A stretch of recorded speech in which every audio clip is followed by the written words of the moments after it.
Bonjour les enfants, bonjour tout le monde. Nous revoilà pour une autre histoire de Rose. Aujourd'hui, ça va s'intituler Jour de neige. Quand Rose se réveille ce matin, il y a quelque chose de bizarre, pas comme d'habitude. Il y a moins de voitures qui passent devant la maison, on a l'impression que la nature s'est mise en pause. C'est comme si dehors, tout était posé sur du coton. Trop petite pour ouvrir les volets de sa chambre, elle se lève car elle entend maman dans la cuisine. Bonjour maman, dit-elle en lui faisant un gros câlin. Sa maman souriait et lui dit « Regarde par la fenêtre, Rose ». Rose se met à la baie vitrée et ce qu'elle voit la fait crier de bonheur. La neige! Tout le jardin est blanc.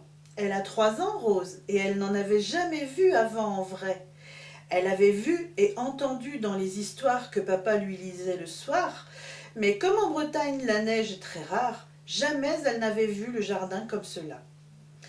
Elle est tellement excitée qu'à force de crier et de courir dans toute la maison d'une fenêtre à l'autre, elle finit par réveiller Louane, sa grande sœur. Louane n'est pas très contente d'avoir été réveillée de la sorte un jour sans école, mais quand elle voit la neige par la fenêtre, son état d'énervement se rapprocha beaucoup de celui de Rose. Maman est obligée de calmer tout le monde et leur dit « Tant que vous n'avez pas déjeuné, personne ne met le nez dehors. » Les 2 petites filles avalèrent leur petit déjeuner aussi vite que l'éclair. Elles coururent vite fait dans la salle de bain faire une toilette de chat en oubliant même de se laver les dents. Prenant manteau, bonnet, gants et bottes, elles se précipitent dehors. « Bon, il fait froid, dit Rose, et la neige est froide aussi. » Il a tellement neigé que les filles s'enfoncent dans la neige qui rentre du coup dans leurs bottes.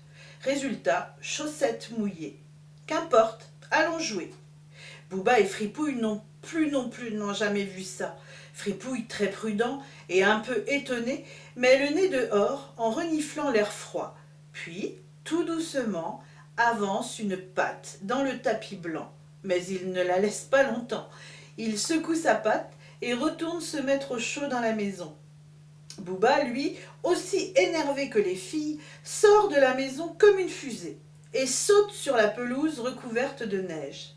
Le problème, c'est que Bouba est un petit chien et comme la neige est épaisse, il disparaît en atterrissant. Il s'enfonce tant et si bien qu'on ne le voit plus. Cela a fait beaucoup rire Rose et Louane. Bouba aperçoit les petites filles, sort du trou et se met à courir. Enfin, il essaye de courir parce que la neige l'enveloppe à chacun de ses pas. Et c'est très dur pour lui d'avancer. Rose et Louane continuent de sauter et de courir pour faire des petits chemins qui traversent le jardin dans tous les sens.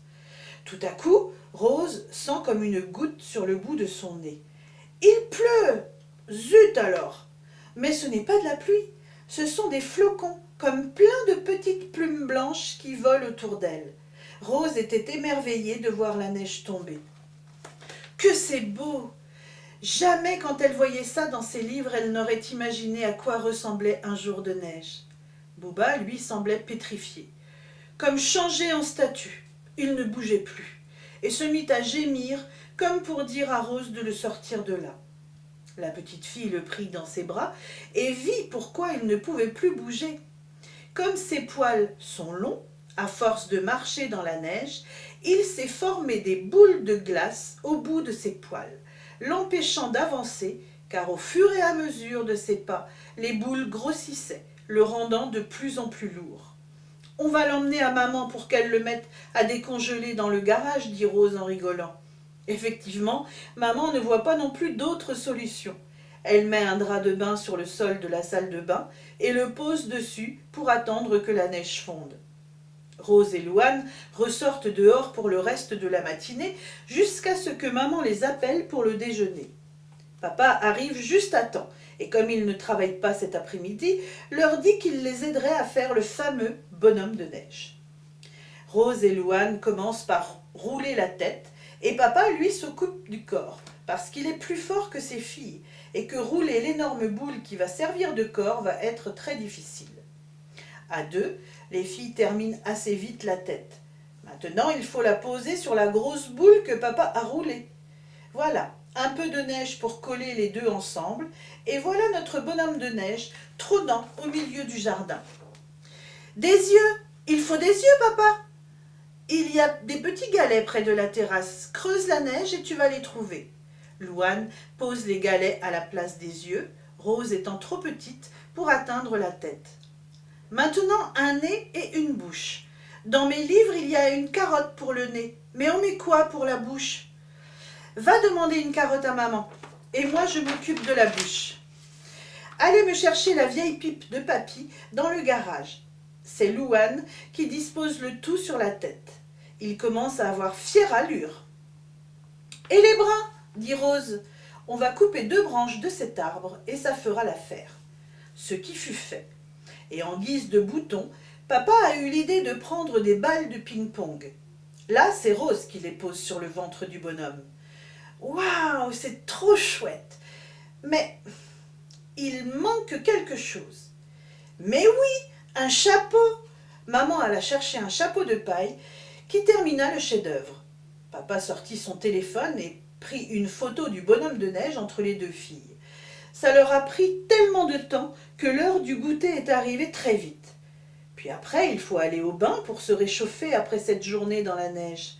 Un dernier signe de la main au bonhomme avant de fermer les yeux, car Rose est épuisée, en espérant le retrouver demain matin avec de nouvelles chutes de neige. Bonne nuit, bonhomme de neige, ne prends pas froid et à demain. Voilà les enfants, comme vous avez pu le voir, mes histoires sont illustrées maintenant. Alors j'espère que ça vous plaît. Alors si c'est le cas, likez et abonnez-vous. Merci et à mardi prochain. Je vous attends. Au revoir.